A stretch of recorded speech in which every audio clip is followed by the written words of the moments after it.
Vsak dan poslušamo in beremo slabe novice. Propadajo podjetja, vse več je brezposelnih. Kako naprej? Pravih idej ni.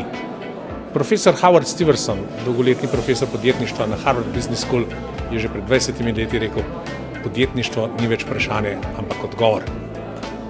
Drugačen pogled na svet, torej da se ozreš okoli sebe iz druge perspektive, to je izjemno pomembno, to je tisto, kar ti širi obzorja in ti pravzaprav na neki način odkriva priložnosti, ki jih vsakdo ne prepozna.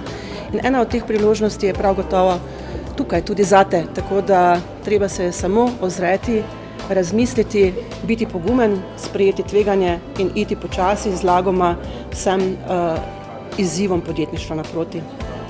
Na fakulteto za podjetništvo naj bi se vpisali tisti, ki imajo že neka znanja in neke izkušnje na področju dela za podjetji, dela v podjetjih in ta znanja bomo nadgradili, potem pa računamo, da bomo s tem dvignili samozavest študentom, da se bodo bolj smelo podajali na svojo lastno podjetniško pot. Pri podjetnikih najbolj cenim njihov pogum, njihovo vztrajnost in zmožnost nekonvencionalnega razmišljanja izven okvirov.